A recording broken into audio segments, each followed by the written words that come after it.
Welcome back to Parenting Pathways, the podcast for navigating the beautiful, chaotic journey of raising little ones. I'm Matt. And I'm Lara. Today, we're tackling a monumental topic, one that fills parents with a potent cocktail of hope and terror, starting daycare. That is the perfect description. It's this huge logistical decision, but really, it's all about the emotion. You're handing over your entire world to someone for a few hours a day. It's massive. It really is. So today, we want to reframe it. Think of it not as handing them over, but as expanding their world. We'll cover the emotional adjustment for everyone involved, the practical steps to make it smoother, and the incredible social benefits that await. Let's start with that emotional landscape, because it's a rocky one. The first thing parents need to grapple with is separation anxiety. And Lara, we need to stress that it's not just the kids who feel it. Oh, not at all. In fact, for the child, separation anxiety is actually a wonderful sign. It means they have a strong, healthy attachment to you. They know you are their safe space, and they are protesting leaving it. That's a great way to look at it. So the tears aren't a sign you're doing something wrong, they're a sign you've done something right up to this point. Exactly. From their perspective, the world is suddenly filled with new sounds, new smells, new faces, and a new routine they don't understand. Their protest is their only way of saying, whoa, this is a lot to handle. So how do we help them through that initial shock? We hear a lot about the goodbye ritual. It is crucial, and it needs to be predictable and consistent. 2 hugs, 1 kiss on the forehead, and the special phrase, "Mommy always comes back." Or maybe it's a silly handshake or a wave from the window. We did the window way. It's a great one. The most important part is the follow-through. You say your goodbye and you leave, even if they are wailing. Drawing it out only prolongs their distress and communicates your own uncertainty. Something we weren't prepared for was the honeymoon period. Our son was fine for the first 4 days, totally happy. We were celebrating. Then week 2 hit, and he realized this was the new normal and the waterworks began. Yes, the delayed reaction is so common. The novelty wears off and the reality sets in. That's when you really have to lean into that consistent routine and trust the caregivers to help them through it. Okay, let's talk about the parents' side of this. The guilt is real. I felt like I was outsourcing his care, that I should be the one with him. Every working parent feels that. There's so much societal pressure. The best thing you can do is acknowledge the feeling and then remind yourself of the why. You're providing for your family, or you need to take care of your own mental health, and you're giving your child a chance to learn and grow in a new, enriching environment. That's a powerful reframe. So what can parents do right after that tearful drop-off to manage their own anxiety? Have a plan. Don't just go home to an empty, quiet house. Go for coffee with a friend who's been through it. Schedule your most demanding task for that first hour. And it is perfectly okay to call the center for a check-in after an hour. A good daycare expects it and will be happy to reassure you. Okay, so we've survived the emotional drop-off. Let's get into the practical playbook. What happens before day 1? The orientation visit is key. Use your senses. Does the center look and feel clean? Do the children there seem happy and engaged? Most importantly, watch the caregivers. Are they on the floor interacting, or are they standing back and observing? You want to see warm, responsive interaction.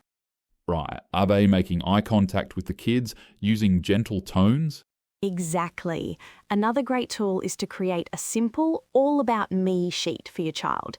It should have a photo of your family, their typical daily schedule, their favourite songs or books, what soothes them when they're upset, and any allergies or special needs. It gives caregivers a cheat sheet to your child's personality. That's brilliant. It's like giving them the instruction manual. Then comes the gear. I swear, the amount of labeling I did felt like a full-time job.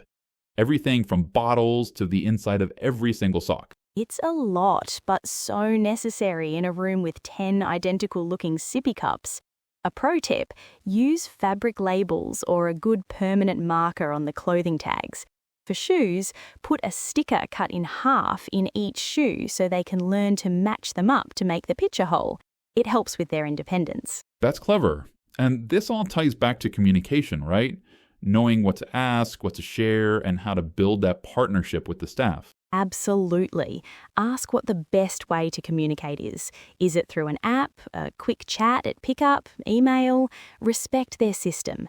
And when issues arise, because they will, approach it as a collaborative conversation, not an accusation. Start with, I noticed this. Can you help me understand what happened? That team approach is so vital. But there's another team that joins your family the minute you start daycare, the army of germs.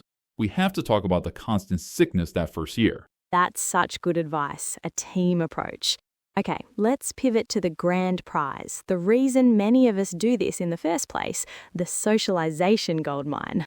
Yes, this is where the magic happens. Children get to learn social skills in a way that's just not possible in most home environments. It all starts with the different stages of play. Break that down for us. It's not like they just jump in and start playing group games. Not at all.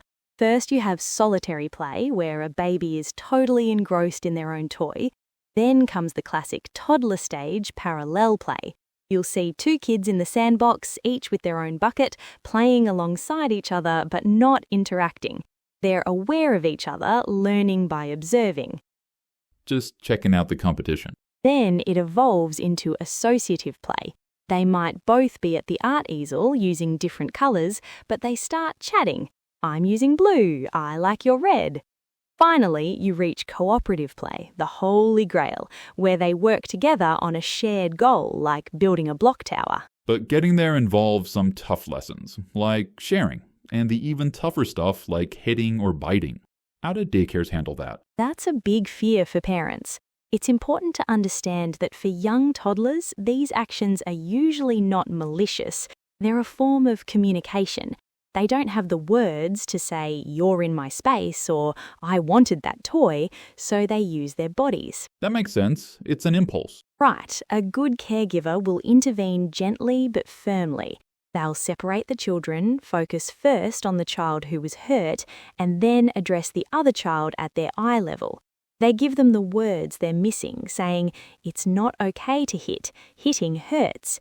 If you feel angry, you can stomp your feet or tell a teacher. They're teaching emotional regulation. I remember the first time my daughter came home and said she shared her snack with a friend who was sad. I nearly cried.